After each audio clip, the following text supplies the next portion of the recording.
The following podcast is brought to you by CDKOffers.com. Use offer code BrokenSilicon for 25% off Windows codes and Die Shrink for 3% off all other codes. Links in the description, and I will say more later. But for now, let's get to the show.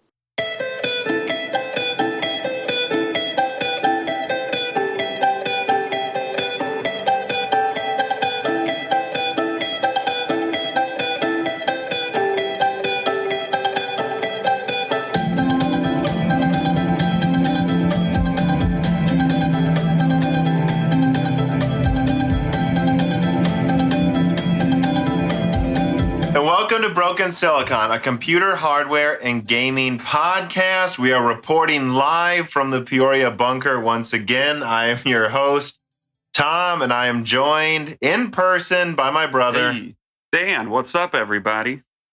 Yeah, so we did the end of month loose ends. As I expected, it was immediately flagged by YouTube for speaking truth to power. Yeah, we're edgy. And actually, I realized that we forgot to open a package a patron sent us to the P.O. Box, which again, there's a P.O. Box. You can send stuff to us if you want us to open it live on the podcast or on live streams. If we remember, which we will remember for this podcast, and we'll upload pictures too to see. I hear it's some delicious European treats that we've been sent in. But who knows? Maybe we'll open it up and there'll just be a dead raccoon. Maybe that's a delicious European treat in some countries. Who knows? What the fuck these people eat over there? Anyways, let us get going right away. So Christian Hell writes in, and he says, I did not know that you Yanks throw around German words and expressions like Spiel and Zeitgeist so casually. Really?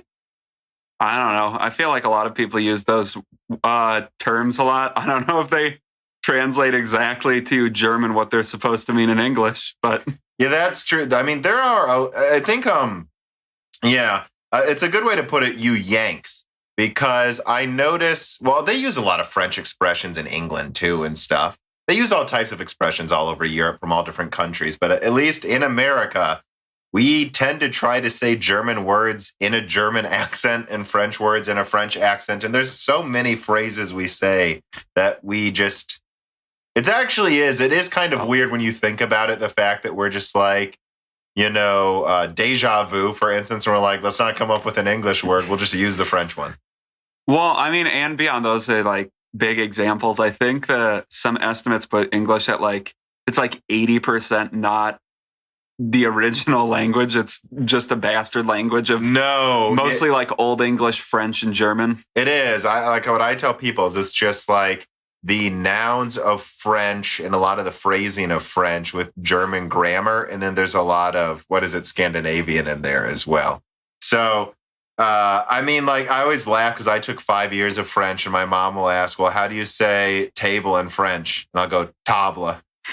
Just most nouns say it in a goofy French way. And that's how you say the French word. And then with German, you just get angry.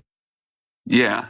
I mean, I'm always angry, but yeah. Well, Dan, you've long said that you have a sneaking suspicion that German is just speaking in an English in an angry German accent. Yeah, and if you're German, don't correct me. Yeah, exactly. Because we're Americans. We don't want to be corrected. I'm always right. Exactly.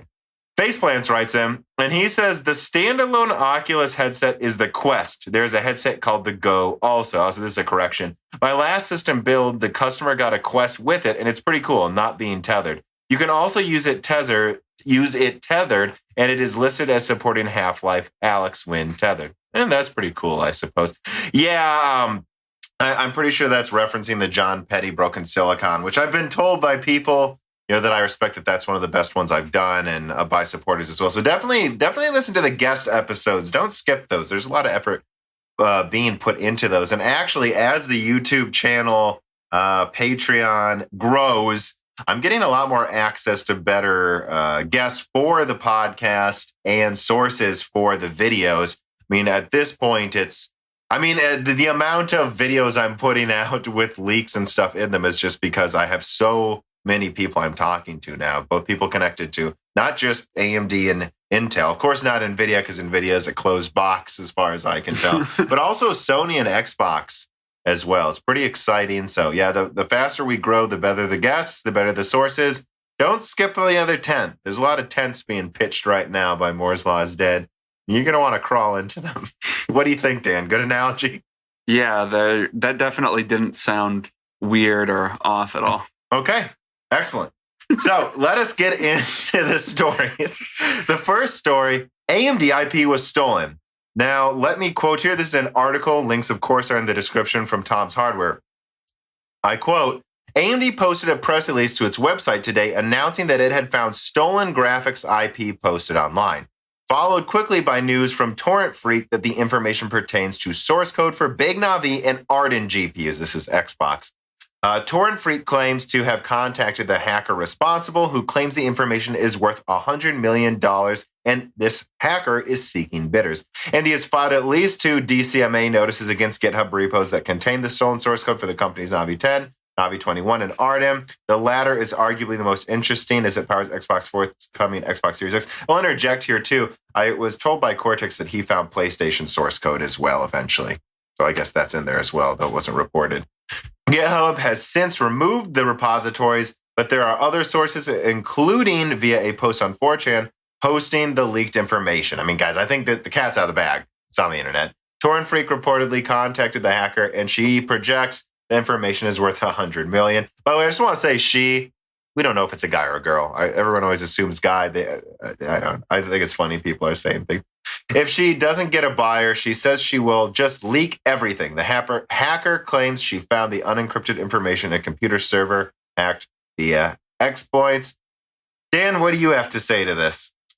I mean, the $100 million valuation the hacker is placing on it is interesting to me. I'm curious if she's just publicizing $100 million to like drum up news about it, to make it sound like it's worth more than it really is. She apparently wants AMD to actually pay her for the information, which I would say, Dan's making a face right now in front of me like, okay. But yeah, it's out there. I know people, I won't confirm who, but I know people who are going through it right now who talk to me. Well, it's out. Cat's out of the bag. I don't think all of it's out. I think they are saying they're publishing bits and pieces of it on like GitHub and 4chan in order to prove that they have more information. Okay, never mind then. All right. Yeah, I don't know. I've heard some people that I respect their opinion of that AMD may actually want to consider paying for this, but I don't think they're going to. I think it's just done. Also, what are you gonna? They might still post it anyways, and who knows who it's been shared with and has it. Yeah, I mean, I guess I don't know what is contained within the IP, like what it will allow other companies to exploit or other like malicious actors to exploit in the future if with all of this information leaked. Yeah, I guess we don't know, like what it could do to them. Yeah, and I wrote this down in the notes. This is one of those stories I'm intentionally deciding not to cover too much specifically on this story. I will cover information that comes from it, of course, when I fits within a greater narrative or video or something I'm working on. But I've decided to not completely do a video on it because it's just not, I'm frankly just not interested in doing that. And I know a lot of people are being told immediately, by the way, who have NDAs with AMD, that do not talk about any of this or we will sue you. So there are people scared. There's some people who are still planning to do something with the information and kind of dance around the NDA. And all I can say from my perspective is that I've heard this is much worse than AMD's acting. Yeah, I mean, I guess we'll see. If AMD is threatening to sue a bunch of people for that releasing information, you would assume that there's something in there that they don't want out. But yeah, Fatboy Diesel writes in, just like you can if you support us on Patreon. And he says, considering the hacking and theft of AMD's code for RDNA 2 and Arden, would you consider a plot twist along the lines of AMD being vulnerable by using Intel server hardware to store that info? Not exactly sure what he means by that. I mean, I guess he's saying, do you think this could be a result of like security vulnerabilities because maybe they're using Intel servers? Oh, if this was stored somewhere that had Intel servers, I mean, that maybe wouldn't be unprecedented. It wouldn't be insane. I would say that's kind of unlikely. Every server person I've talked to has is like taking they get the information about the ways, the Intel security vulnerabilities before it's released to the public. I doubt that's what's going on, but I don't know. It is worth thinking about, though, if there could be security vulnerabilities that pop up because they have a lot of this source code. Yeah, I mean, I guess we don't know how they hacked it too. So who knows? It could be Intel vulnerabilities. It could just be some bullshit lack of security oversight. We don't know. Yeah. Well, let us move on to story number 2. Intel cancels Cooper Lake. Is this good news for 10 nanometer? This comes from Extreme Tech, and I quote, "The announcement states that Intel's upcoming 10 nanometer Ice Lake will be the first CPUs to ship with the Whitley platform support. This could be good news for Intel's 10 nanometer ramp. It implies at a minimum that yields on the process have improved enough that Intel won't need a limited time refresh from Cooper Lake," which is always what it seemed like Cooper Lake was some rush thing when the Ice Lake wouldn't get out in time. And that Ice Lake server is expected to introduce PCIe 4.0, 8-channel RAM support, and be used with second generation Intel Barlow Pass Optane DIMMs. Dan, what did you make of this story? So I guess I can't remember what's the predecessor to Cooper Lake again. It's I mean, it's another, Skylake X architecture Xeon. Yeah, I mean, so I guess hopefully that's a harbinger, or that means that they're just extending their predecessor for a little longer while they can ramp up 10 nanometer production at a higher core count. But as far as we know right now, it's only at their 10 nanometers only at like 8 cores right now, though, right? The Ice Lake server will go up to 38 cores. They're getting to that, and I'm as Dan knows, I'm working on a big Tiger Lake video. Very proud of the thumbnail on this upcoming Tiger Lake video. If you guys can imagine what Tiger thing people have been watching recently, that might give you a hint what I used for inspiration for the thumbnail. But that video about Tiger Lake should come out, I'm guessing, Monday. So would it be March 30th? Right? I don't know. I don't remember what days of the week are anymore. No, but today's the 29th. Yeah, so yeah. No, I just didn't remember how many days there were in this month. We both sound real intelligent right now. But so Monday, before this podcast goes live, I'm hoping to have the Tiger Lake video out. If not, it'll probably be the Tuesday or Wednesday. And in it, I don't just go into Tiger Lake. I go into what's connected to it, the 10 nanometer node. And I'm sure the 10 nanometer node, as I said in the video, by the time this is out, is a real node. And Tiger Lake is going to prove to everyone that this is a real node. It clearly clocks about as well as their 14 nanometer. It has higher IPC. From the sources I have connected to Intel, it's not, so as far as they can tell, yielding as well as Skylake's launch 75% yields, nor will it likely ever.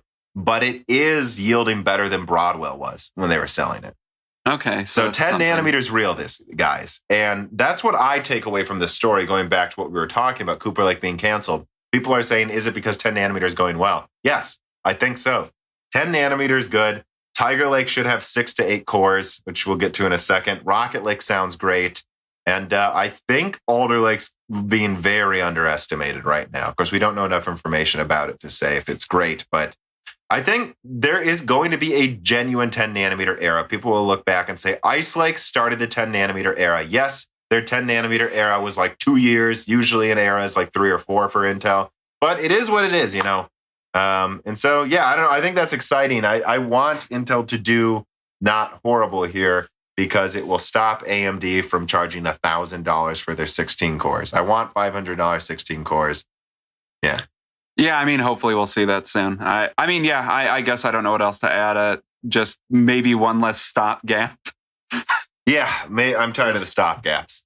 Speaking of stopgaps, number 3, Intel's Rocket Lake. And this comes from Video Cards, and I quote, "Expected in late 2020, the leaked diagram we are sharing today is a basic overview of the Rocket Lake S features. And it's rumored that Willow Cove that Rocket Lake, a 14 nanometer architecture coming out late 2020, is 8 cores, PCIe 4.0, with 20 PCIe 4.0 lanes, so equal to X570, and Tiger Lake Z graphics. Basically, it is a 14 nanometer port.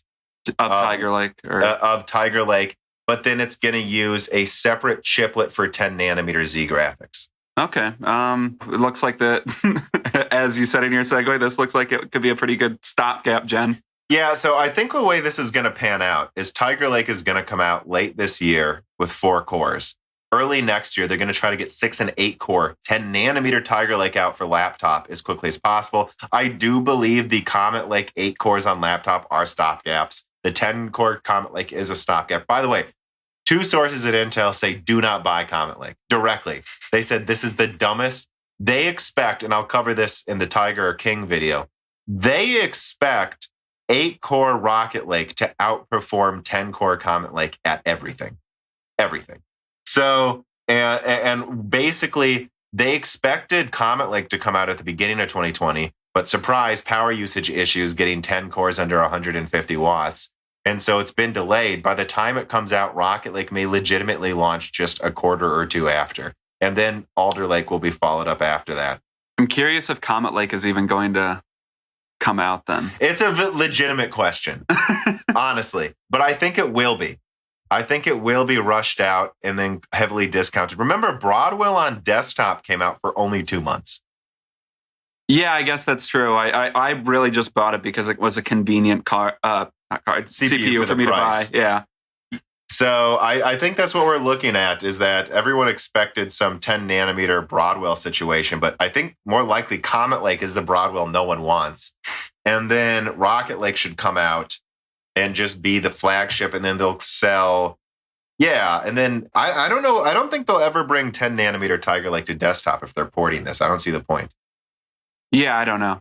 But they could. It wouldn't surprise me if there was a limited release of that. And then they just want to get Alder Lake. There's something I cover in the video as well. I just feel like Intel's working on 5 different projects, and they're so behind and I don't want to say desperate, but scrambling with how fast AMD's innovating, that they're not going to hold up on anything. They have the resources to make 5 times as many projects as AMD. And so if Tiger Lake comes out early, good. If Alder Lake comes out early, good. If Rocket Lake comes out right when Comet Lake does, well, maybe we shouldn't have made Comet Lake, but we didn't know because we fucked up before. So F it. We're just shooting a shotgun of projects, and they need to come out as soon as possible. I mean, yeah, with all these architectures and, lines coming out so close to each other, it really does feel like there's some disorganization inside Intel right now. Maybe that's just because, like you said, they're scrambling, or maybe their leadership is fucked there right now. I don't really know, but they seem very disorganized. Let us move on to what we're already talking about, basically. Story number 4. Tiger Lake could offer 10 to 20% better GPU performance than top Renoir, and it could have 6 to 8 cores too. So this is actually 2 stories. One I added at the last minute because it just came out. But I'm going to quote the first story here from WCCF Tech. The CPU tests show that the AMD Ryzen 9 4900H is up to 64% faster than Intel's Tiger Lake U in CPU performance. But it's the graphics score that we need to talk about. In the graphics test, the Intel Tiger Lake Z GPU is up to 10% faster than AMD's 7nm Renoir GPU. It is also up to 14% faster in one of the graphics tests. And it's worth pointing out the 4900H, this is the one that should be about an MX350. Yeah. And so, yeah, I mean, what do you think about that? So, I mean, I guess a bit off topic, but one big takeaway is NVIDIA's approach at these low power laptops are just dead in the water if this is all true. And 2, I mean, I guess Intel has finally arrived with good APUs, basically. Yeah, and one thing I highlight in the Tiger Lake video is that it's worth pointing out that this is just one graphics test, and that, like Picasso versus Ice Lake, Picasso's graphics were actually as good as Ice Lake's, if not a little better. But Ice Lake, I mean, it had, we're talking 12 nanometer Picasso versus 10 nanometer Ice Lake. Ice Lake had like 20% or more IPC advantage over Picasso for the CPU. And when you're doing esports titles and canned benchmarks, it's going to make Intel's GPU look like it's a lot stronger, right? Yeah. And there were some AAA games that didn't need a lot of CPU performance where Picasso took the lead by a lot. So I just want to point that out, that in this benchmark, I wouldn't be so sure that overall Tiger Lake's going to be better gaming than Renoir. I I think games are going to need 8 cores this fall. They're just going to 8 cores, 8 full cores this fall. And that, look, in older esports titles, I'm sure Tiger Lake will just win because they just want a super powerful Intel core, right? Yeah. I think that's a fair point. But I think they're close enough. And the other thing I point out in the video is don't be that impressed that AMD's budget Renoir is beaten by 10%. Yeah, I guess that's Cezanne and Van Gogh coming. And then Zen3 APUs probably around when Tiger Lake comes. Now, and I added the story in the description. Now we know that 6 and 8 core Tiger Lake's definitely coming, which I was hoping to break that story, but oh well. So that might make up for it, but I don't think an 8 core Tiger Lake's necessarily going to beat a 7 nanometer plus 20 compute unit Cezanne. I just think they're going to be close, but I know which one's cheaper to make, and that's AMD's APU. It's a lot cheaper to make. Yeah, that's probably true. And in fact, the last thing I will say, and this is very exciting for 2 reasons, is top Renoir benchmarks are coming out now so we've been talking about how Renoir is basically a 2700X in a 15-watt form factor. Yeah. But what happens when it has 35 or 45 watts? Well, apparently it's closer to a 3800X. So that's insane. Yeah. Yeah. Yeah, that's and by the way, if Tiger Lake really does have like 10% more IPC than Zen3, then imagine an 8-core Tiger Lake. I mean, that's going to be the best gaming CPU, which would infer Rocket Lake probably will be as well. Yeah, I mean, we'll see once more. Remember this too, Rocket Lake 8 cores will use a shit ton of energy because this architecture was meant for 10 nanometer. So they have to make some efficiency sacrifices outside of what you may expect going to 14 nanometer, I think.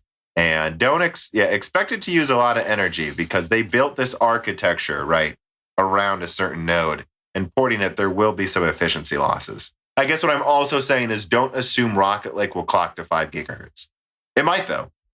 I mean, it might. Intel has a real hard-on for having velocity boost 5 gigahertz.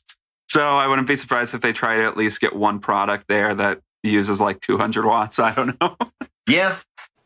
So me and Dan here cutting in the last minute edit before this podcast gets uploaded to you guys. I mean, honestly, listening to the Renoir Tiger Lake conversations, I think we pretty much actually covered what the conclusions are in these Renoir reviews that are coming out today, March 30th. But we felt the need to cut in because, as keeps happening, Renoir continues to be more impressive every time we get more info, and this includes the final reviews.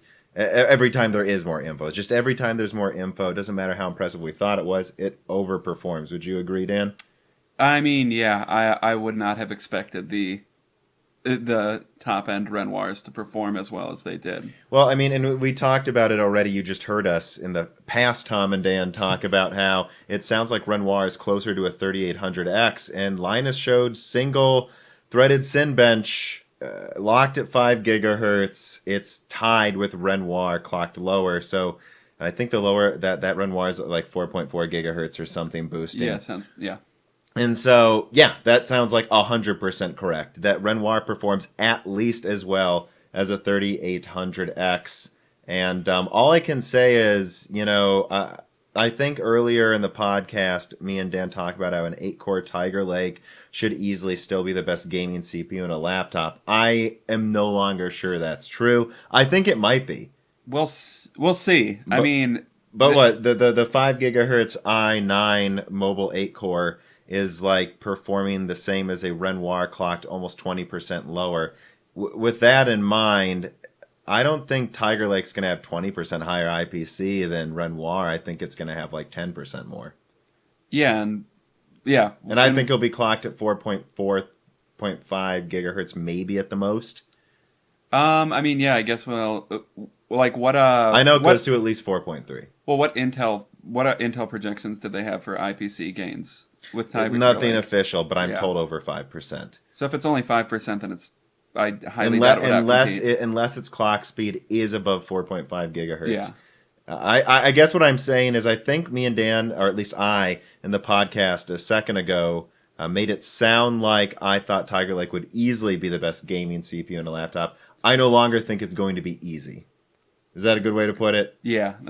And again, and I'll cover, and this will be in that Tiger Lake, Tiger King video I do, but I mean, I think this is a hint of what we can expect for the architecture changes in Zen 3. This is a monolithic 8-core, and despite having a fourth the cache of what's in the desktop chips, it's performing as well as much more energy using processors. So I think there's no way around it. I think those projections that Zen 3 will have 10 to 20% more IPC than Zen 2 with chiplets is pretty easy to conclude at this point. And that the monolithic 8-core Zen 3 APUs are going to bury Tiger Lake. Yeah, and I mean, I think maybe AMD should consider doing more monolithic CPUs for their lower end if this is what they can get out of them. Yeah, we'll just have to see how they handle it with Zen 3. And again, I guess the only other thing I'll add is we start talking about Cezanne in this podcast right after the interjection ends. And yeah, I just doubled down on anything I said. You know, a 7-nanometer EUV version of Renoir with more compute units is going to destroy any 8-core Tiger Lake because, you know, going to 7-nanometer EUV, if it's at 4.4 gigahertz on N7P, I now expect it to be at 4.8 gigahertz. Yeah. So yeah, Renoir, we covered it, but we wanted to interject now that official benchmarks are out. The Linus Tech Tip splash screen of an Intel sign on fire is very apt. I think this is it. This is a budget chip outperforming what Intel's premium lineup will be later in 2020, and the 8-core Tiger Lakes are expected mid-2021. I think that AMD is walking away with mobile, or at least some of the mobile market share sooner than we expected. I mean, yeah, unless they have a really good deal with Intel, I don't see why OEMs wouldn't be, at least some OEMs wouldn't. Or they're going to take switching. some market share. Yeah. Okay. Yeah, yeah. I'm not saying they're going to take all of it, but yeah. All right. Well, that's what we think. We wanted to jump in. Enjoy the rest of the podcast. Yeah. Well, let us move on. Ike's writes in, just like you guys can, and he says, would you bet $50 that 20 compute unit Renoir APU comes to AM4? No. Now, could it come to AM4? I think it could. I think at 7-nanometer EUV, that die size is going to be 200 millimeters squared, probably at most. So they certainly could. You know what? They might do it, though, because if Cezanne comes out at the end of 2020, it might be the 4000 series 4400G next to Zen 3 launches. Yeah, I guess that's true. I don't know. And they could launch Renoir cut down as Athlons, except in the 4000 series, not the 3000 series. Yeah. I mean, I guess we'll see. I feel like they'll probably put most of those in laptops, and I guess if there's low binned ones, they might throw them to us as desktop users. But yeah, but I don't know. And I've seen a lot of people saying, why don't they put the Xbox SoC on AM4? And first of all, there's no way it would work. It's like soldered onto the motherboard, and I don't think it would have the I'm forgetting the words, but like the pins I don't think would be compatible with how much IO is going through that. And I don't even think it might necessarily fit on that socket. It's a big APU. How big was it again? You said 360 millimeters squared. So if you think about how big Zen 2 is, it's 271 millimeter squareds. So, and then a 140 millimeter. I mean, maybe you could barely fit it on there. I don't know. I would suspect you would need a custom, or not a socket. A new socket, yeah, for it, or maybe put it on Epic. I don't. Yeah, I don't know what they're going to do for their server clusters for Microsoft, which again, I think that's really interesting. This console APU is basically a server cluster APU as well. Yeah. Those could be soldered on, but I guess it would be interesting if those were just in Epic sockets. I mean, I was just throwing out a random idea, but no, I know you're not saying like you're going to bet that, but yeah. So I don't know that I would bet that, Ike's. They'll bring powerful APUs to desktop eventually. I'm just there is a certain amount of figuring out when they want to do it. I think late this year would be the time to do it when you're phasing out all of these old 1600, 2700X products. If you do, because it's going to be tricky. Because I mean, top Renoir supposedly competes with a 3800X. If that actually is true, a 7-nanometer EUV 8-core. I mean, that'd probably be their best gaming CPU. I don't know what you sell that for. Yeah, I don't know. That's the problem, is their monolithic CPUs are starting to become so good, they're going to displace their only 1-year-old chiplet designs. Probably, maybe they'll have to go for a more hybrid approach in the future if that comes to fruition. I don't know. Yeah, I think we should move on. So, anyways, this comes from Notebook Check. Rumor Intel's upcoming 6 nanometer and 3 nanometer Z GPUs to be built by using TSMC following the 10 nanometer debacle. And I quote, "In a startling revelation," not that startling, we've heard rumors of this from Adored and others. Sources told Tech News Taiwan that Intel is abandoning its own 10 nanometer process for its Z GPU lineup after DG1. Instead, Team Blue will be partnering with TSMC to building upcoming Z GPUs on their 6 and 3 nanometer process in the years to come.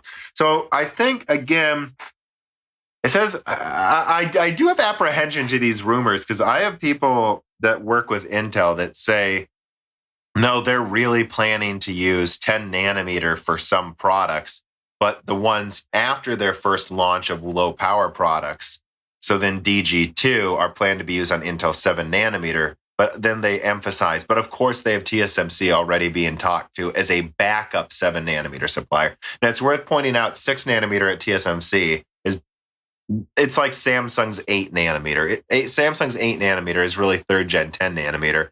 TSMC's 6 nanometer is really a refined 7 nanometer. Yeah. So I don't know. What do you think about this story? It makes me once again think Intel is apprehensive about their own abilities to manufacture at 7 nanometer in the future. I really don't know what else to say about it, though. Yeah, I guess I don't either. I guess the only thing I'll emphasize is stuff I've kind of said before. Intel is, of course, considering other nodes, but I do think their 10 nanometer will be real. But again, the fact that they would port Willow Cove to 14 nanometer for 8 cores on desktop really tells you they don't want to make big dies on 10 nanometer anytime because of the defect rate, because they just don't work out well. Yeah, that's true. So I think a single tile solution on 10 nanometer, I will be surprised if they don't make lower end cards with one tile on 10 nanometer. But then again, they piece tiles together. Well, yeah, but DG1 is just one tile anyways. They don't plan to use more than one tile for the first iteration. So once they move to multiple tiles, it does not surprise me they would go to TSMC, I guess. But how many execution units were on a tile again? So the tile coming out now is literally just 96 execution units. It's just the Tiger Lake put in a graphics card. Okay, that's what I thought. But they plan to do 128 execution units per tiles once they get to DG2. So yeah, I mean, I guess with that defect rate, maybe the only option for dies that big would be, or maybe they're worried the only option would be TSMC or their 14 nanometer that they have right now. Yeah, I guess I don't have much else to say. Let us move on. Number 6, TSMC reports N5P process, 84% density increase over the original N7 process. And I quote from WikiChip, "From a device power and performance perspective, TSMC says devices offer 15% higher speed at ISO power or alternatively 30% lower power at the same speed. These numbers are consistent with what was reported previously. Generally, we expect to reduce chip size by 35 to 40%, which is what they did going from Vega 64 to Radeon 7. Really, it seems like density is the big deal here, then power, then speed, which is, I think, what we're going to keep seeing, Dan, as we move into smaller nodes. What do you think about this? Definitely that thing that you said, density, then power, then speed is a big thing. I mean, you've seen for a while now, there's been the leveling off of clock speeds. I mean, it seems like Intel's pretty much stuck at 5 gigahertz and even no other company, like half a decade of refining the same process. And TSMC, what does Zen3 get to, like 4.7 gigahertz and sometimes? So Zen2 gets to 4.7 gigahertz. And sometimes it's a split second when it does it. And then Zen3 is expected to be 1 to 200 megahertz higher. So 4.9 gigahertz just to troll what happened to 5 gigahertz trolls. And then I think I would assume they will go up 100 megahertz for 5 nanometer because people scratch at their eyes if you don't get higher core clocks every generation for some reason. But I think that's about it. I think AMD is basically on Zen 4 or whatever is just going to max out on 5 nanometer, 5 gigahertz, and that'll be it. Yeah, I but think we'll it's see. obvious we're not going above 5. But we'll see way better IPC. So Yeah, hopefully it won't matter. We'll see significantly better IPC. And again, what really fascinates me is how much smaller these chips are going to be able to get. Again, a Zen 2 quad core takes up 16 millimeters squared. So we're getting to about 10 millimeters squared for a quad core on 5 nanometer. And then, so 20 millimeters squared for 8 cores. And then you could probably throw in a small graphics card. I mean, we're talking about something the size of Core M or Lakefield that has 8 cores and last gen console graphics attached on 5 nanometer. And then imagine shrinking it that much again to 3 nanometer to where you have something that fits in a smartphone. Yeah, so I mean, I would say by 2022, we will have PS4 performance in smartphones. Yeah, at least, probably more. Maybe PS4 Pro. I don't think you'll be at next gen graphics performance. You're not getting Xbox Series X performance in a smartphone anytime soon. But no, in 4 years, 5 years, in 5 years, yeah, which is not a surprise. I don't. Yeah, I mean that's pretty much how phones have scaled for a while now. That shouldn't come as a shock to anyone. Yeah. Well, and we now have a reader mail from Blokes. Intel has ears in everything x86 and steals anything it can get its grubby hands on. AMD then releases a CPU architecture with non-deterministic clock speeds and opportunistic boost clocks that aren't manually achievable on all cores. Suddenly, Intel's new Coffee Lake refresh, Comet Lake S, has boost clocks higher than anything previously achieved and overclocks under the same conditions. So Blokes is saying, do you think Intel is now copying AMD's almost fake boost clocks? I don't know. I mean, to be clear, I think Intel is forced to do this. I'm telling you, those Comet Lake 10 cores are not clocking all 10 cores to 5.3 gigahertz. There's no fucking way. Yeah, I mean, these are to some degree marketing speak, and AMD came out with a new way of phrasing their clock speeds. I guess I don't really know how much it has to do with anything. It's not even really a new way of phrasing their clock speeds. At stock settings, Intel would not boost all cores to the top turbo boost. My Whiskey Lake did not clock all 4 cores to 4.9 gigahertz, but it would clock 1 core for a split second to 4.9. Well, again, that's how boost clocks work. Well, I know, but I think people think AMD's lying because you can't get all cores to 4.7 with tons of voltage. But I mean, I'm sure if that Whiskey Lake was in a socket, I could get all 4 cores to 4.9. Yeah, I mean, I guess that's true. I guess I don't remember really at later generations, but I know early on it seemed that you could usually expect to be able to overclock like all Intel cores to the boost clock. To the boost clock. Like that was just expected. Like, oh, it boosts to 4.3 gigahertz. That means I can clock it to 4.3 gigahertz. Right. And that's the point is I don't think AMD's lying. I just think their architecture is different and only 1 core is actually able to do that for a split second. And I think that's what Intel's going to be forced to do now to compete, right? And at the same time, I don't think Intel was lying about TDP. I think they built their CPUs to throttle a lot. They did. Yeah. Their laptop architectures. And I think maybe AMD should do the same and actually, AMDs don't need to throttle as much, and they don't actually have as low of a minimum voltage. It's just different. It's just different. You know, Intel isn't lying about TDP in laptops or anything like that. When Intel can be somewhat accused of lying is when they show that TDP on a box and all AIB motherboards auto overclock the TDP to 130 watts in default settings. Yeah. That's when you are de facto lying. They're not really lying, but there's no whatever, right? Whatever it is, Z170, Z270, Z370 motherboards that aren't coming with default settings that raise the TDP from stock. None of them do. They all do. Yeah, that's true. I mean, come on, right? Yeah, 90. What? I'm not trying to cut you off. It's like the 9700 non-K, 65 watts. Come on. What does that not only use 65 watts? Like at stock, and then they ship that $2 stock fan cooler. Yeah, I don't know. I guess both companies, I guess you could accuse of doing some marketing speak to make their CPUs look better than what they actually are. But I think that's also based on some improper assumptions that we have about what those numbers mean. Yeah. Coming from both of them. It was But a funny question, though, blokes. it is not really a question, more of a deductive statement. But Yeah. Currently, I am in the process of breaking down my mining rigs. It's just not profitable anymore, and I want to use some of the spare parts, plus a few new ones, to build my first benchmarking station. Now, what most people might not be able to guess is that my mining rigs all used Windows, and ones with legitimate keys.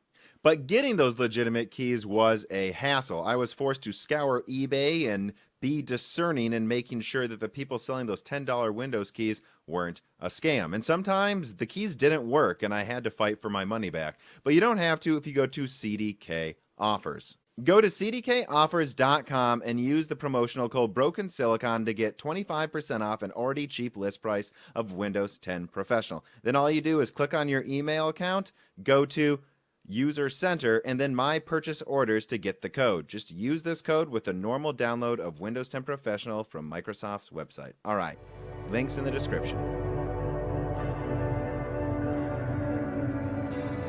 Anyways, let us move on to story number 7. AMD Ryzen 4000 Zen 3 Vermeer desktop CPU and Radeon RX Navi 2X RDNA 2 graphics cards are expected to launch in October of 2020.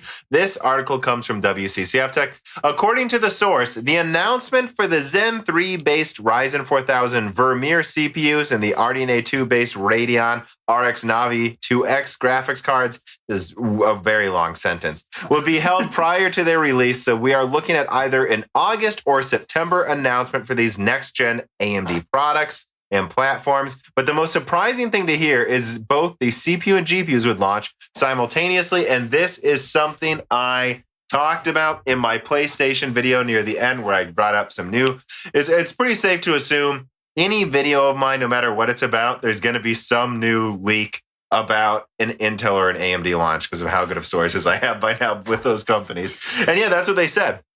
They want PlayStation and Xbox to come out in the fall with high launch volume.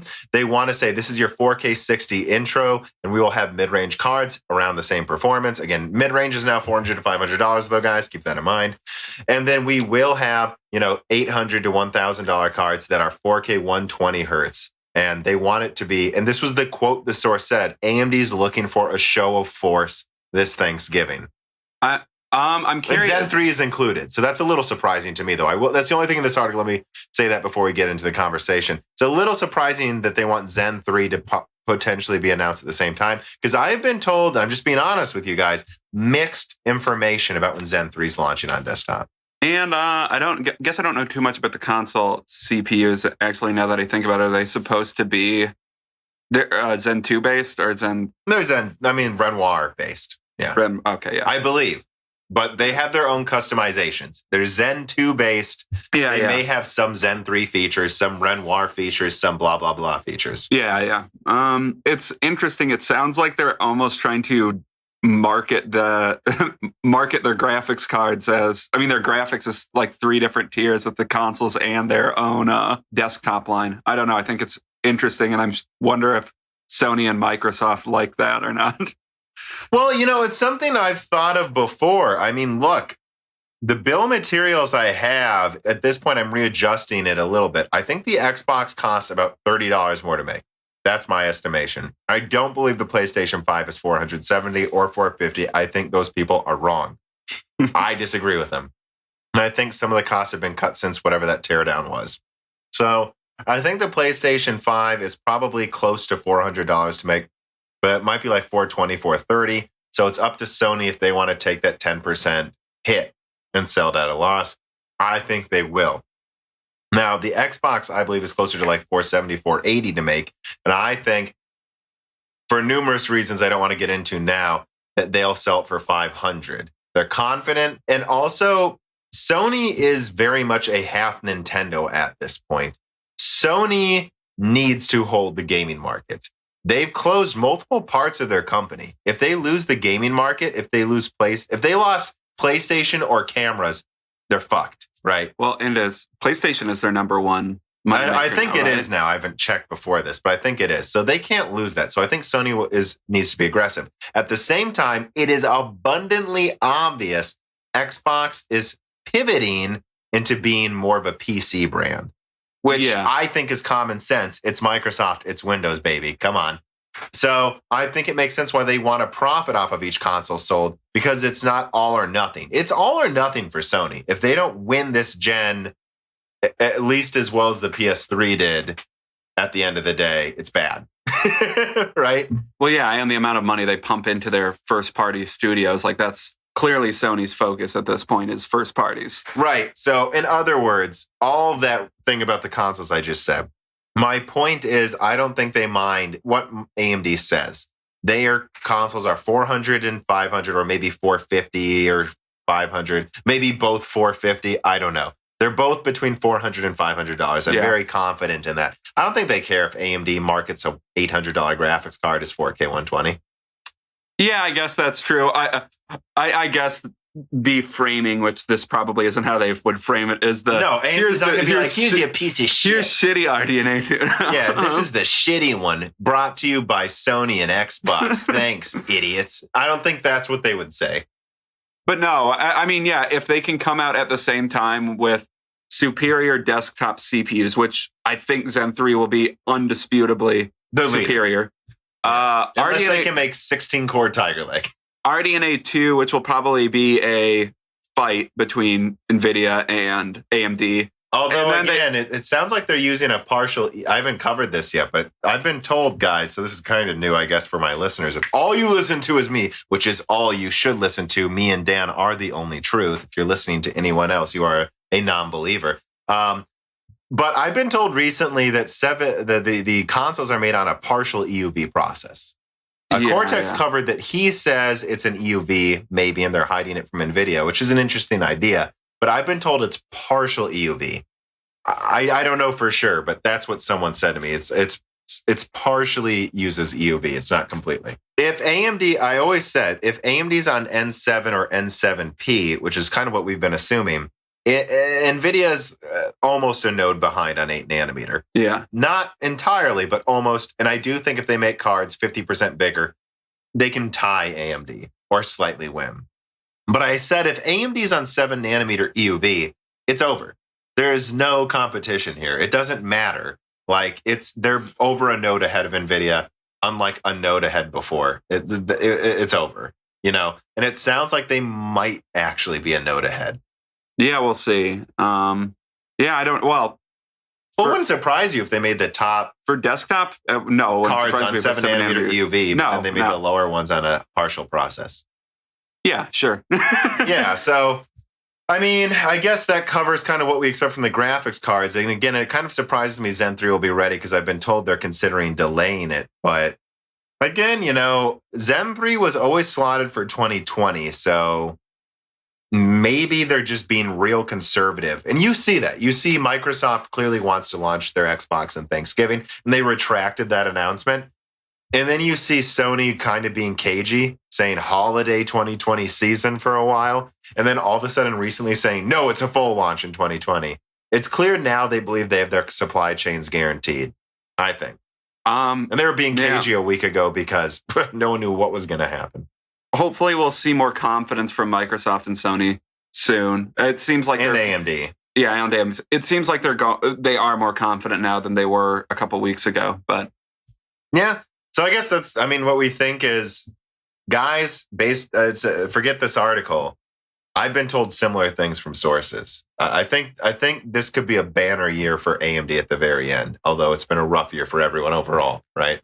Yeah, the only thing I would say is there might be some ambiguity. There's still uncertainty out there in everything right now. Yeah, and I'm saying with graphics cards specifically, there could be some ambiguity for who looks better at the end of this year. Oh, yeah. And we still don't know entirely what Ampere's got. Yeah. You know, so I really think they're going to be close. I don't think anyone's going to have some 30% performance win. I guess what I'll say is I expect the top cards this year to be way closer in performance than Radeon 7 is to the Titan RTX. Yeah. Steak and Chicken Man writes in just like you all can. And he says, it's interesting to speculate on what will happen with AMD's Global Foundries agreement.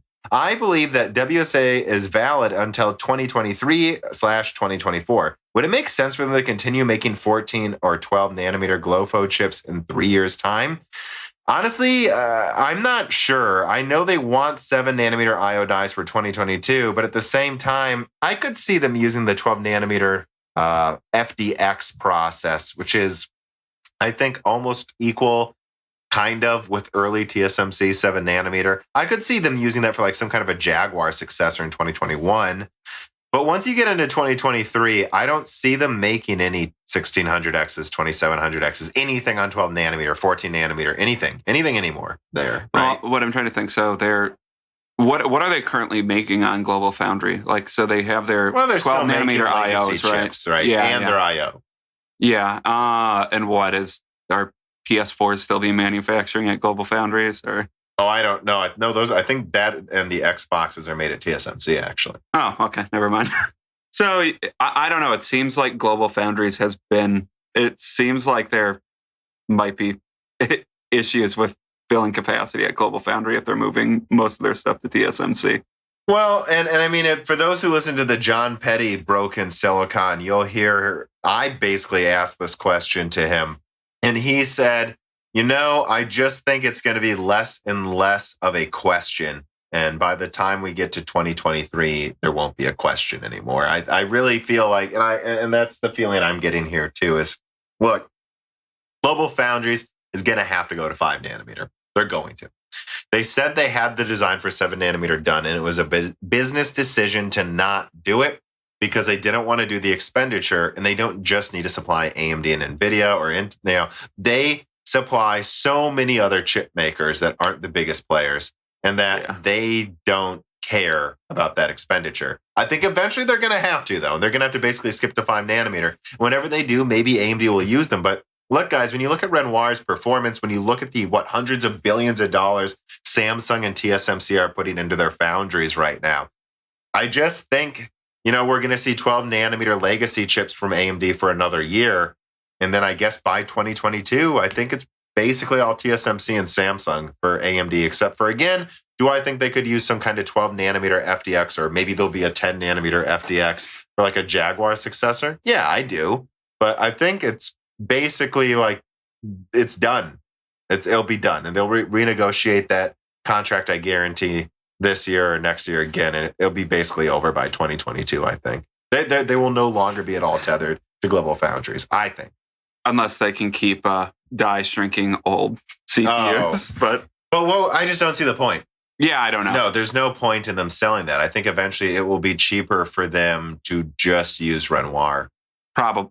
Well, it seems like Renoir's almost. It looks like that Renoir might take over their bottom, their low line, their bottom line and CPUs. Yeah. So that's what I think. Anyways, Bootman writes in and he says, at what point does AMD need to make a decision about what node they will use? So like RDNA 3.0, when do they have to choose the node? I don't think there's a clear answer to this uniformly. I don't think it's just like, oh, it's this time. You saw these arguments with the consoles where they were just like, these designs are locked in place 2 years ahead of time. No, they're not. Well, there's no way they're not, because they're using tech that's not out yet. So, so we know that that's not true. So, I mean, I would guess that a lot of that has to happen within the year, but I think it's kind of hard to say right now just because everyone keeps forgetting N7, N7P, N6, N7 Plus are all. Yeah. I think one of them's not compatible. I don't remember which one it was. I think they're mostly design compatible with each other, though. The amount of node agnosticism, too, makes it more interesting. Yeah, so it's like all of these nodes, and this is something I have been told by sources at AMD, there was a direct quote, expect a mix of nodes for all product launches moving forward. Oh, that is interesting. So it's like, look, whatever RDNA 2 is, the top ones might be 7 nanometer EUV, and then for capacity and, again, cost reasons, they don't need the best node for these. The mid-range chips are all N7P, and the budget chips are all just, regular old N7, or who the heck knows what else. 6 nanometer for laptop chips. They can easily do this. They have the money now to use the nodes they need based on capacity, performance, and cost. So I think the overall designs are based on a specific node, that's for sure. But then not the last minute, but the last year, they can choose to port it to a closer node if they want to. So for RDNA 3, though, specifically, that's expected. Well, let's see. RDNA 2's this year. RDNA 3 is the year after. I don't know if that's on 6 nanometer, then it's probably pretty much locked to one of these nodes. 6, 7 plus, all of that. But if it's planned for 5 nanometer N5P, yeah. I would say that's probably decided years ahead of time. But yeah, and look at Maxwell, right? Maxwell was planned for 20 nanometer, and then they ported it to 28. Yeah. They backported it, and then they front ported it to Pascal, and then upgraded it some more. So these decisions, I guess here's how I'll answer this question, Bootman. These decisions on what node they will use are made early to mid in development of a new architecture, but they can decide to port them a year before it comes out. And they clearly have to port them fairly often based on, how well other companies' timelines move as well. So there has to be some level of agility to these companies. It just costs money.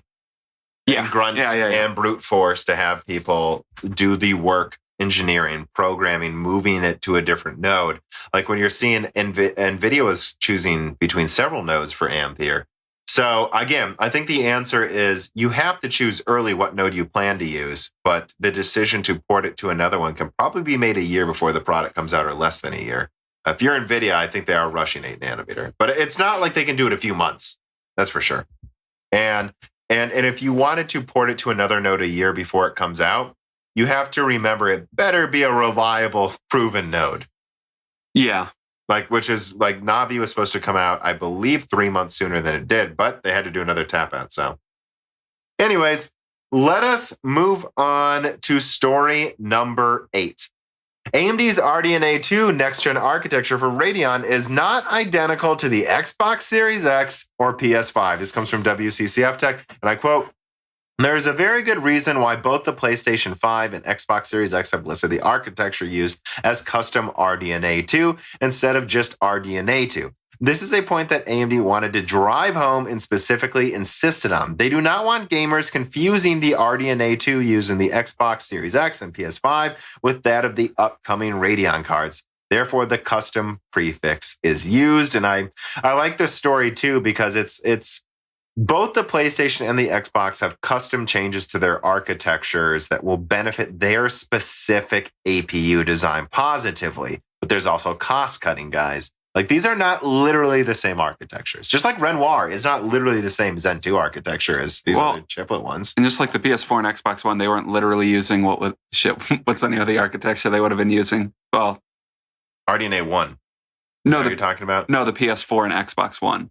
Oh, so yeah, a good example I like to give is the PS4 and Xbox One base both were using GCM. Yeah. However, the PS4's was like a hybrid of a 7870 and a 7970 architecture. Most of the 7870 in terms of actual performance number counts, teraflops number of cores, but then it had asynchronous compute and other enhancements that were in the 7970. And moving forward, they used kind of a hybrid of Polaris and Vega for the PlayStation 4 Pro, and that launched a year before Vega even came out. Yeah. And then the Xbox just used mostly standard Polaris, right, with no FP16. But then again, the PlayStation 4 Pro had 64 ROPs, double that of the Xbox One X. And in many ways, what I've had described to me is it really wasn't like a Polaris Vega hybrid. It was really a 290X Vega hybrid architecture in the PS4 Pro. So, again, whatever they use in these consoles is whatever they think will give them the best performance, and they're not stupid. And you have to remember, they're licensing AMD's IP and co-developing chips with them. They're not just, Sony isn't buying an 6500 XT and putting it in a PS5 and calling it a day. Like, No, neither of these companies are doing that. And I'm sure the Xbox has some specific features that we don't know about yet. Although so far it seems to be mostly RDNA 2. You know, yeah, whatever it is. and we won't know that though completely until AMD says what RDNA 2 is, though. So And actually on that note, that's something people seem to not understand. The different design methodologies. Sony has a long history of genuinely having custom architectures, whereas Xbox tends to beef them up. Right. Yeah, I don't think that's a bad way to put it. I mean, yeah, and you can argue which philosophy is better because, you could say, well, Sony's probably spending more money on the front end than. They're spending a lot more R&D. Like, for instance, I know their custom SSD doesn't cost that much more to make than what's in the Xbox, but they spent a lot more R&D on designing it. Yeah, exactly. So, there is merits to both. Yes, and let us move on to a reader mail. Fanboy Diesel writes in, and he says, I'll bet you $5 that the big Chungus Navi Sapphire Toxic 6900 XT will tempt you to forgo your Radeon 7 for mining and editing for 3 years like you keep saying you plan. You know what, Fatboy Diesel? I'm not betting you because I think that might be true. We'll see. I like cool things, big cool graphics cards and such. So again, me and Dan were actually talking the other night, what would it take for me to upgrade to the biggest Navi? And it's like, hey, look, guys, if it's reasonably priced and it legitimately if it games twice as well and renders twice as well and it'll save me time, I'll pay like $800 again or something. Yeah. And that might end up happening. So I'm not making that bet because it might tempt me. Although for mining, I don't think I'm going to be doing much mining in a year. And did they ever figure out those issues with Navi mining? Because they were pretty bad at mining. Oh, yeah. It's like 50 mega hash. Okay. Never mind. I believe it's fine. I haven't bothered. I just have a bunch of Vega cards and I've sold most of them off. Let's move on to another one. 4K Sage of Geeks writes in and he says, Vulkan versus DX12 Ultimate. In the next-gen consoles, who do you think has the edge? My bet is DX12 Ultimate, but I'm a little biased. Well, I don't think there's any real difference. I think the devs are going to use whichever. So I think there's two ways to answer this question. I'm not sure if you're asking on desktop. On desktop, I don't think either API is really better. I've heard DX12 Ultimate is basically all marketing from someone. Because, DX12 never took off in a way that they were hoping it would too, which is... It's interesting. It seems like the even Microsoft APIs always fall flat. Yeah, I don't want to chalk it up to anything specific. It's kind of like how they say every other Windows release sucks, right? Like 8 was the one everyone complained about. 10 everyone likes. 7 was good. No one liked Vista. Yeah. So I don't know. That is how I think they should have just called it 13 so people use it. I think you have a point. Like whether it's a coincidence or not, that's definitely true. But so I don't know. I think Vulkan's proven very impressive. All right, Vulkan games run great. Although I will say DirectX 12 in the latest game seems to run pretty well now. And I'll also say for consoles, Sony you can't really take advantage of DX12 at all, right? Unless I'm mistaken. What does that even mean? Take advantage of? They don't use that DX12. API. Yeah. So for next gen, there's consoles, no advantage to DX12. DX12 has more overhead than Vulkan.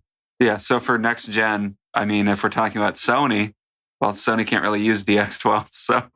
Well, it doesn't make sense to use DX12. Cortex covered this in his video of the next gen consoles. DX12 has more overhead. It's not better. Yeah. It is. Well, I'm not a hardware nor software engineer, so I won't get into the benefits. But most engineers I've talked to think Vulkan's better, guys. And Sony doesn't use Vulkan. They use their own Vulkan-ish API that is more low level. And that, at least that's what Cortex has told me, is that they have a slight performance boost by not using DX12.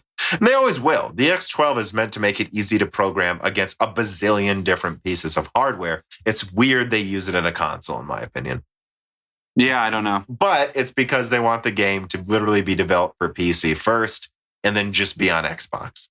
Yeah. So I get why they do it, which is why they probably want that extra teraflops so that the overhead doesn't hurt them. That was a big problem with the Xbox One base's launch. They were using DX11 and that's why their frame rates were actually lower. It wasn't even the graphics card half the time. It was the fact that they were using 6-week CPU cores at 1.7 gigahertz. They were using a graphics API that wasn't even good at using multiple cores. They, of course, gave Xbox the DX12 update, which I was laughing.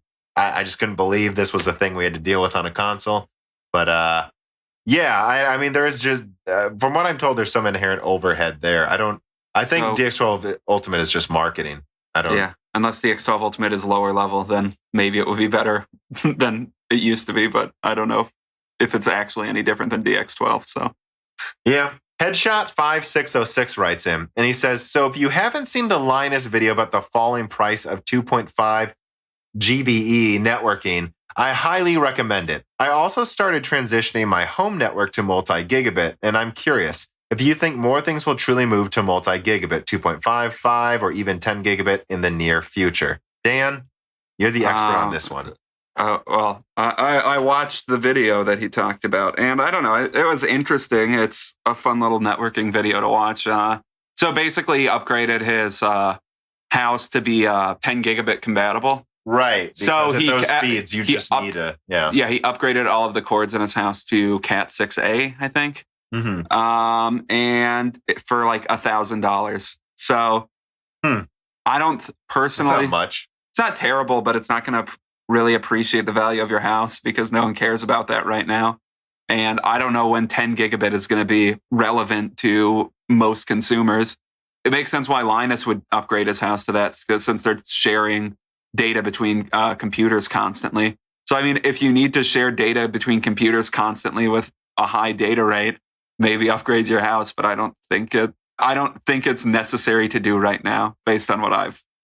Yeah, and his actual question too about being curious if things will truly move to multi-gigabit. I don't think so in the near future. What's the near future? Yeah, you're right. What's the near future, right? And I think you have to think of infrastructure, at least here in America.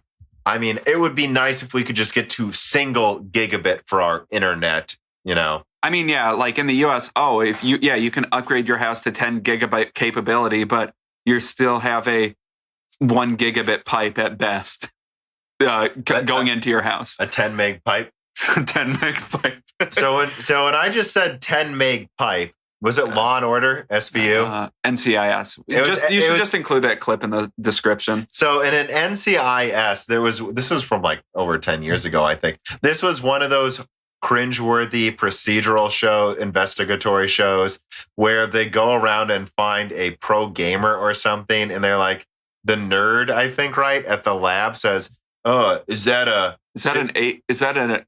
10 core? 16 with a 10 meg pipe. 16 core with a 10 meg pipe." That's what someone said in a TV show. I have a 16 core with a 10 meg pipe. Whoa. Remember, this was over 10 years ago, so there's no way this woman gamer had a 16 core. And then it was later revealed that he looked at her username and he said, "You have the high score in all of the massively multiplayer online RPGs." We're just using buzzwords. Yeah, you have the highest. What did he say? You have the high scores in all of the massively. That doesn't even make sense. Massive multiplayer online role playing games. Yeah, even if we were to take, I don't know what that would mean. The high scores in these games, but even if there was the high scores in all of these MMOs, yeah, they require losing your entire life to even get remotely close to the top 100. So no one's getting the top score in all of the massively, what did they say? Whatever MMO, massive multiplayer online. They clearly had just Googled most popular games 15 years ago. Yeah, so that was an aside we just did.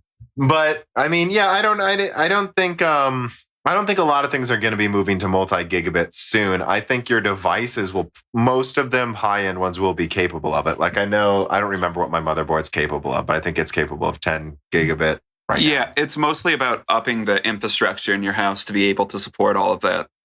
I mean, and if you want to do it, I mean, it's not going to hurt you, but I don't think it's necessary at all yet. Well, let us move on. And so we've gone through all of the stories. So we just have a few more reader mails here. Edward G. Dew writes in, I don't know how to say it. He says, it's getting ridiculous and funny at this point for me. They said the PS5 would be RDNA 1 until Sony directly said it is RDNA 2. Now people are acting like it's quote unquote really RDNA 2 with RT from RDNA 2. Jesus, can people stop the nonsense? And yeah, I don't think the nonsense is ever going to stop until the launch. And that's why I keep emphasizing, hey, if Sony wants to say they've got the superior console, they need to show the goddamn games graphics and play and types of games they can make to shut people up. Because until they do, people won't be quiet. And frankly, I don't think they'll be quiet even if the people were proven wrong. You know, I think there's no way around it. When you hear this, when you hear people say they're lying, it's RDNA 2, even though Sony helped design RDNA 2, you just know there's no reasoning with fanboys. I have nothing else to really say. It is pretty funny. It is pretty funny. You know, this is getting us to, and this is, you know, story 9 now. Any last thoughts on the consoles? You know, I'm kind of done. Watch my PlayStation video, my 3 Xbox videos, and Cortex's next-gen console video, which I thought was one of his best videos, don't you think? Yeah, and our loose ends that we did recently. And our loose ends where we ramble all over the place. But this story, number 9, is any last thoughts on the consoles? Because I'm kind of tired. I think I'm going to be tired of talking about them now. It's time for me to start ranting about Intel again. Yeah, so, I mean, my general summary of my thoughts is we haven't seen anything from either console yet. Yeah, they showed a Gears of War dev, but it... Oh, yeah, and that looked good. It did. I mean, it was 4K 60. And we saw State of Decay load twice as fast on an Xbox Series X. That's all we've seen from them. We've seen nothing from Sony yet. We know that some devs are saying it's the superior console. We know that if you do really, really charitable math, you might get 20% performance advantage on the Xbox Series X. And Tom's going to quickly say, no, not really. But I'm saying if you're being really charitable, you might get to 20%. Sure. They're differently designed consoles, though. So that math doesn't really work doesn't out. Really mean anything, honestly. Once again, back to devs, we know some devs are saying they're pretty much performing the same, except one has a better solid state drive. Yeah. I don't know what else to say.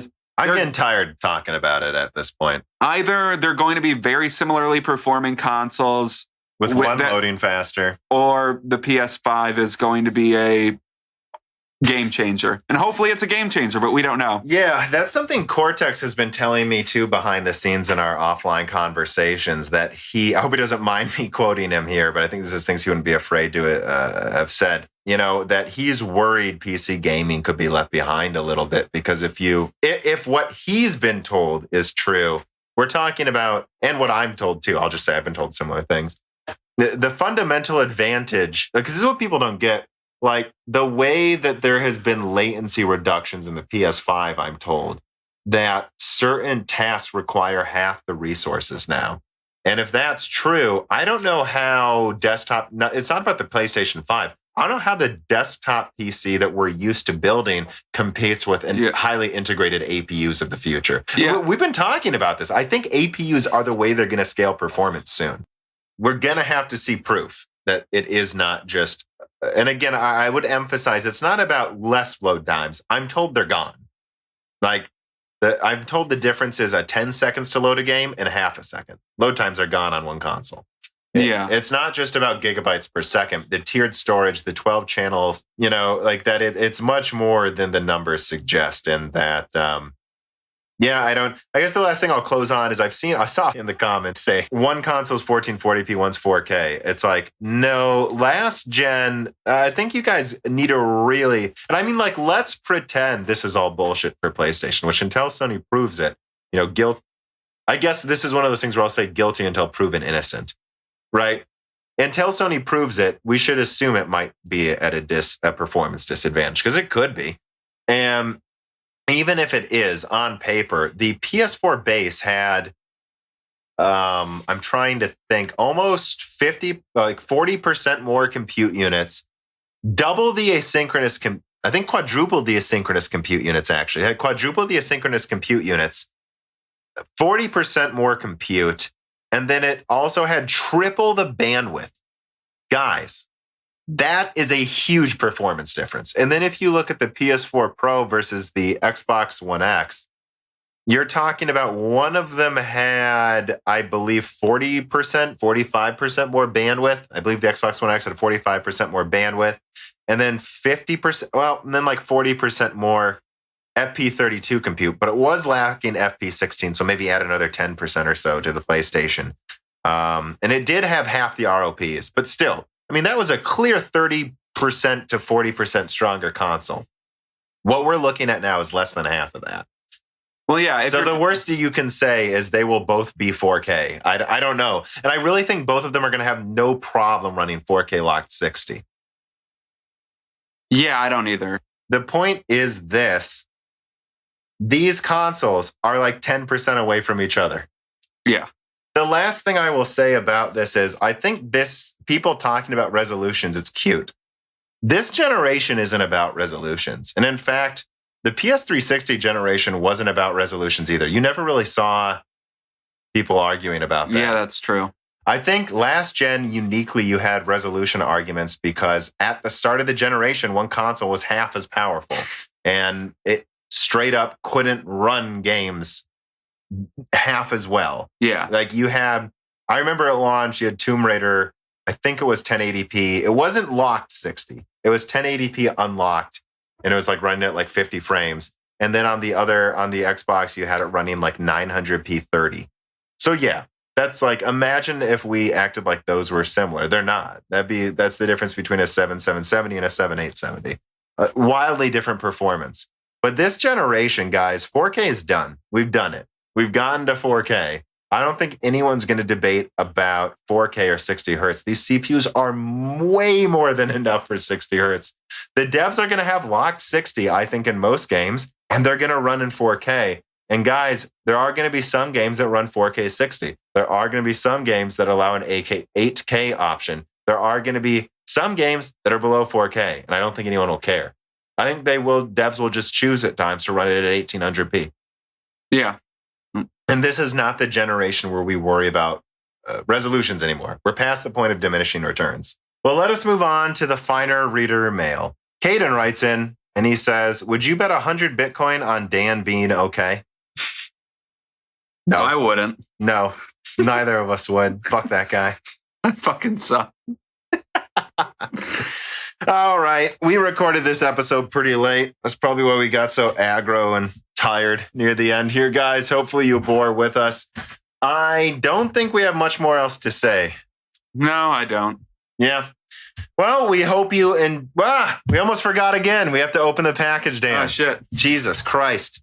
All right, here we go. Let me get this out. So we have someone here who shipped to us a box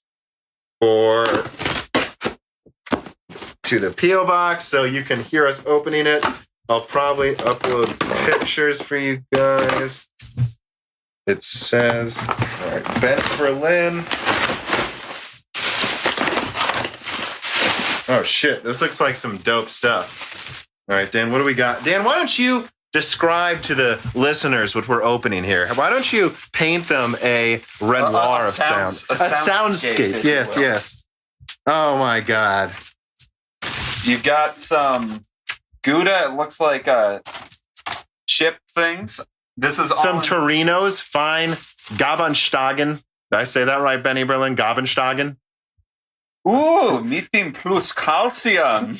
You might hear us do offensive German accents right now. I'm sorry to all of the Germans. I love you, Germany. Meeting plus and Calcium. We got some corn mish. We got some Torinos. Some Torinos. I said that wrong. Fine Gabakstagen.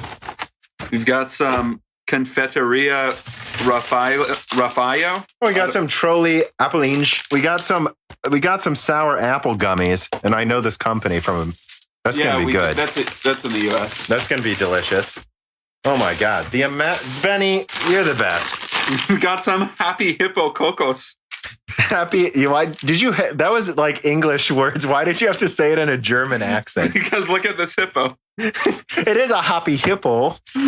We have some Linsen chips with sour cream. We've got some Crunch chips. Wow. The terrifying jalapeno and cream cheese inferno. We got a maxi pack of Lach Gummi, Fruit Gummi mit Vitamin. Dan, it's fruit gummies with vitamins. Did you see me read German there? Mm-hmm. And then I don't know how this letter is pronounced in German, but... Oh, I forgot. Oh, no. I don't know if I can say this word. Yeah, I give up. I'm going to do it. I'm going for it because Americans don't cut and run. Ernub Loken. Classic. Meat frisch. Gemachten. I took French, so I'm so tempted to speak everything in a French accent if it's not English. Erdenussen. What else do we got? And then it looks like some toffee caramel ball things. Those are pretty good. I'm going to read this letter out loud because this is I can't read this out loud. It's too long. Oh my God. He listed ingredients for each candy on here in case there's allergies, which me and Dan don't have any allergies to food. Right. No, so we're I'm just good. allergic to dust mites. Dan's allergic to dust mites. Let's see. Dear Tom and Dan, I hope this package finds you well. Since I appreciate your work so much, I decided to send you some snacks and sweets, some of which you hopefully do not already know. No, I do not know half of these. Most of these. We don't know most of these. Keep up your fantastic work. I wish you all the best for the upcoming years. Greetings from Berlin, Germany. Yours sincerely, Benny Berlin, aka Benny Berlin on Patreon. Well, this is John on the Discord. Okay. And he sent us a postcard from a picture from Germany. Yeah, that's in Berlin. Oh, yeah. Yeah, I forgot the name of that monument, but Benny, you far exceeded what I expected here. I'm sorry it took us so long to open it. None of these will expire, though. And we are in quarantine now, and they are starting to lock down Illinois further. Dan might be here for a while. So, Dan, I want you to look in front of you. This is your food. This is it? This is all you're getting now. Okay. And sounds good. I get the meat. Sounds good. You get chips. Sounds good. All right. Well, that will do it for this episode. Thanks again to Benny Berlin and to all of you. Again, we have a P.O. box in the description. You can send us stuff if you want. Support us on Patreon. New flyover states are coming out in between the hits and gems and the die shrinks. We are going to do final round 2 voting for the die shrinks this week. I might actually put out the vote before this episode's come out to do a bunch of new episodes for you there. Thank you for your support. Stay safe. And I don't know, Dan, any last words from you? Follow government guidelines. Thank you, Dan. All right, everybody, stay safe out there. The following podcast was brought to you by the YouTube channel and website Moore's Law is Dead. Moore's Law is Dead and Broken Silicon are trademarks of their creator, Tom. That guy is me, and I am indeed the creator, editor, writer, and showrunner of Moore's Law is Dead podcasts, videos, articles, and other media.